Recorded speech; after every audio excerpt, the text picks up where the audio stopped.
جناب علي زه د لاهور نه راتلم او په لاهور نه چې زه راتلم نو زما خواهش دا و چې یاره زه ایر کنډیشن ګاډي کې سفر وکړم. هغه وخت کې هغه ایر کنډیشن ګاډي اول داسې بس مارکیټ ته راغله او لکه خلکو وایي موږ په ایسي ګاډي کې سفر کړی دی. جمعه مو یاره راشه جیب کې منی پګار خو برابر دي او زه په ایسي ګاډي کې سفر کولو قابل یم. چې موږ د درګۍ ته کله راورسېدلو نو درګۍ کې زموږ دا کوم بس چې دی نو دا لکه مطلب دې کې څه خرابي راغله او ودرېدلو. نو چې دی ودرېدلو نو د ډرایور او د کنډکټر وغیره د ټولو موږ ته ووایي چې یاره برای مهرباني ځان له څه تبادله وکړي او د سوات د کوم د دې ځای نه کومه کرایه چې ده د تاسو والې او ځان له خپل نور لکه سفر چې څنګه کولی شي هغه وکړي. اوس دلته به موږ ایسار یو خامخا دې ګاډي ته جوهري یو بنده خپل طرف ته لاړو. زه هم بس داسې بس ما ته به مې یو ګاډی چېرته میلاو شي چې بیا به انشاءالله سفر کوو. نو چې کله زه یو دکان ته لاړم نو ځان له ساخوا دېخوا چې کوم څه ضرورت و هغه بیا دکان نه اخیستل. سلام مو وکړو. چې سلام مې وکړو نو دکان کې سیلمین صاحب چې دی نو داسې توجه سره لکه ما ته لکه غور سره السلام علیکم ورحمت الله لکه آپس کې چېرته مخکې نه تعلقداري که نه. نو چې کله د ماله توجه راکړه وعلیکم سلام را پاسېدو بس لاس ما سودا میلاو کړو. ما ته وی جي ما وی زما څه لږ څه پکار دي تاسو سره بس چې کوم څه ضرورت و هغه مې راواخیستلو. نو په دې کې د دکاندار سلمین ما ته ووایي چې یاره تاسو بیګ هم دی او دا لکه چېرته ما وایي سوات ته ځو اردو کې لکه هغه کوم ګیټ اپ زما چې و نو لکه هغه د اردو دغه ډیزاین غوندې کې د بندګانو ته ښکارېدلو جو او په اردو کې ما سره جو ما ورسره هم اردو کې جواب ما ته وایي چې یاره آپ کہاں جاؤ گے. جو ما ورته جی میں سوات جانے کی تیاری کر چکا تھا کہ راستے میں گاڑی میں خرابی آ گئی ہے اب انشاءاللہ گاڑی مل جائے تو چلا جاؤں گا. ما ته وایي چې دغه میرے ایک ساتھی وہ سوات جانے کے لیے ابھی آ جائے گا آپ ان کے ساتھ گاڑی میں بیٹھ کے چلے جائے. جمعہ عورتی اچھی بات ہے میں گاڑی میں آپ کے ساتھی کے ساتھ چلا جاؤں گا بڑی اچھی بات ہے. جمعہ تو آپ انتظار کیجیے لکه ته مونږ ته انتظار او چې برابر مزیدار ښه تکلف یې مو وکړو ماله. نو چې مونږ چې مې دا اوس کله نو گاډی رالو یو ګلې نه داسې ګاډی چې رالو هغه کوم لوډر ډاټسن نه سبزي منډي ته لکه سبزي مبزي به چېرته عاجز وړې وه جو ګاډی چې راوستلو نو هغه یوازې یو زه یو ملګری کولم ورسره ما ته ویلي چې یاره لکه دی یوازې دی دی یوازې دی د سره خامخا مطلب ملګری پکار دی او ته به د سره لاړ شي شپې سفر دی. نو چې موږ ګاډي کې کله کېناستلو نو موږ د چکدرې ته راورسېدلو. کله چې موږ د چکدرې ته راورسېدلو موږ چکدره کې یو ګول دایره داسې ولیدله د پولیسو دا کوم عوام داسې دي هغې ګول دایره جو موږ دا ګاډی سلو داسې اوس موږ راځو که نه ګڼه ده جو په دې کې یو پولیس والا موږ له لاسه راکړو چې ودرېږي. چې کله پولیس والا لاسه راکړو موږ ودرېدلو وي جي تاسو مهرباني وکړئ دا یو خدمت دی دا تاسو وکړئ. موږ وی څه نمونه خدمت دی وی دلته کې یو لاش پروت دی لاش زموږ سره دی او هغه لکه د شناختي کارت کې سوات دی چې تاسو یې سوات ته ورسوئ.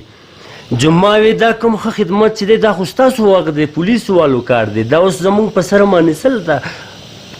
سیریس کیس دی که نه. جو هغې وی چې یاره لکه خامخا مجبوري ده او دا پلان کې ډینګریج هغه استاد له لاړو خواله ډرایور چې کوم څوک دی هغه له لاړو وی زموږ مسلمان روډ دی او ته مهرباني وکړه چې لکه دې ځان سره ویسئ. جو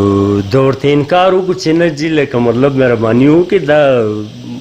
مزدورۍ له تللی وم اوس را روان یم کور ته دا باریک کارونه درانه کارونه نشم کولی.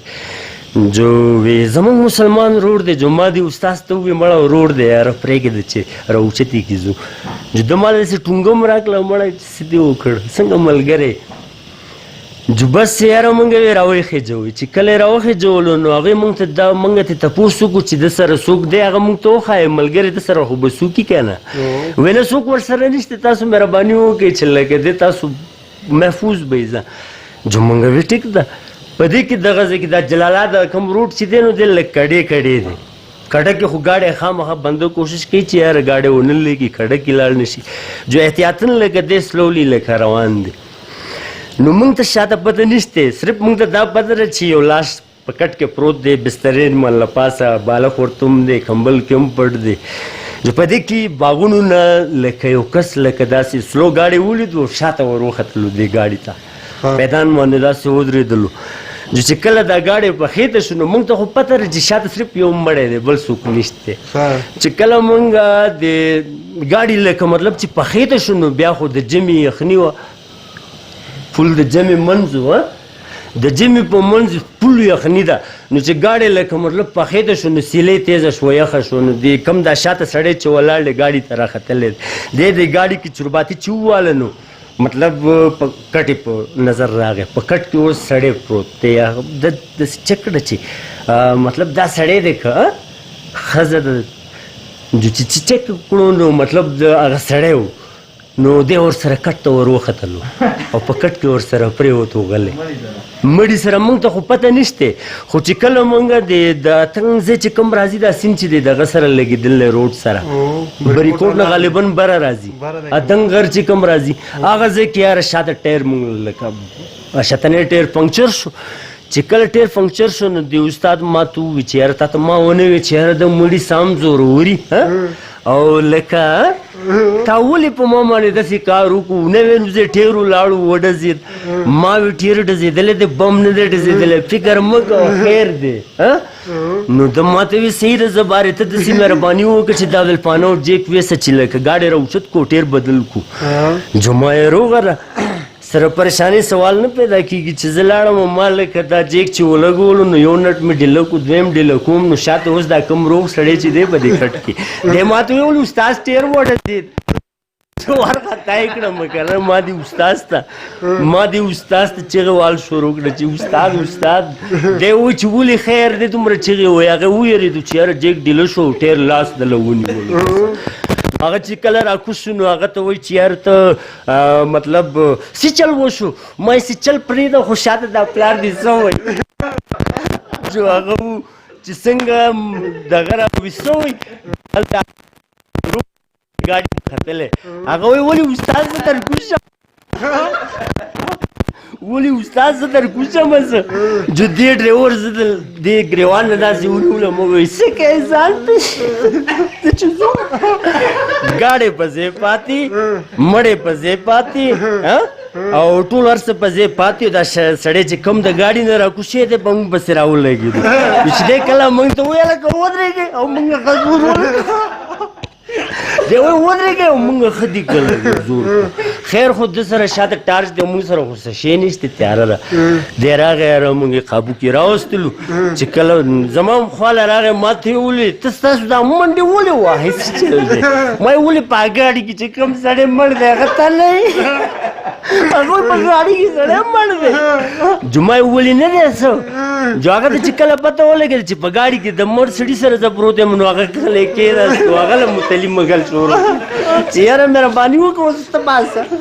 نو دا قصه الله دې موږ ته معافي وکړي الله دې بخښنه وکړي